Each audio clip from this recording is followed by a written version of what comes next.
அதாவது ஃபால்ஸ் நேரேட்டிவை தேர்தல் காலகட்டத்தில் பில்டு பண்ணுறதுக்கான முயற்சியில் தமிழக முதலமைச்சர் அவர்கள் இறங்கியிருக்கார். அவர் ராமநாதபுரத்துக்கு போனப்போ கச்சத்தீவு குறித்து பேசியிருக்கார். கச்சத்தீவில் குற்றவாளியார், மத்தியிலே காங்கிரஸ் திருமதி இந்திரா காந்தி அவர்கள் பிரதமராக இருந்த சமயத்தில் இங்கு மாநிலத்தில்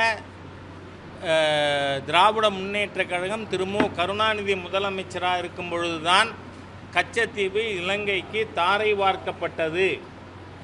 அதை மறைப்பதற்காக அதைவிட கரூரிலே மிக மோசமான அட்மினிஸ்ட்ரேட்டிவ் ஃபெயில்யூர், மாநில அரசு நிர்வாகம் முழுமையாக தோல்வி அடைந்திருப்பதை நம்மால் காண முடிந்தது.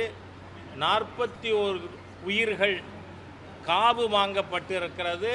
Surely because of the failure of DMK government. திராவிட முன்னேற்ற கழகத்தின் ஆளத் தெரியாத காரணத்தால் கரூரில் விலை மதிப்பற்ற 41 உயிர்கள் பலிவாங்கப்பட்டிருக்கிறது.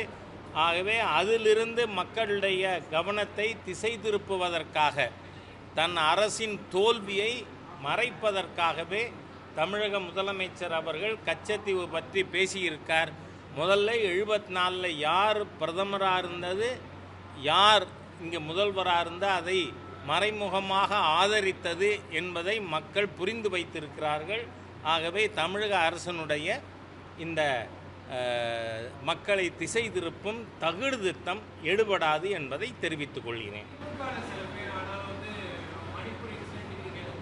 நீங்கள் இங்கே ஒரு நிமிஷம், நாம் முதலமைச்சர் பேசியது அரசியல் திசை திருப்பும் செயலா இல்லையா? நீங்கள் கொடுத்தீங்களா இல்லையா? கச்சத்தீவை தாரை பார்த்தது யார்? திருமதி இந்திரா காந்தி அவர்களும் கருணாநிதியும் இணைந்துதான். ஏனென்றால் அப்பொழுது கருணாநிதி அவர்கள் சொன்னார்கள், நீங்கள் கொடுங்க, இங்கே பெரிய எதிர்ப்பு வராமல் நான் பார்த்துக்கிறேன்னு.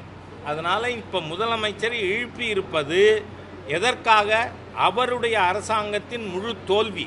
ஏன்னா இந்த அமைச்சர்கள் போய் நடித்ததா, அடேங்கப்பா சிவாஜி கணேசன் தோற்றுருவார் அந்த மாதிரியா, மகேஷ் பொழியாமொழி என்ன நாடகம் ஆடுறாங்க?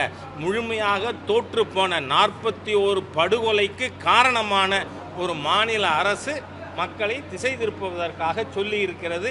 இன்னைக்கு இது மட்டுமே நான் டீல் பண்ணுறதுக்கு உங்கள் முன்னாடி வந்தேன். நன்றி.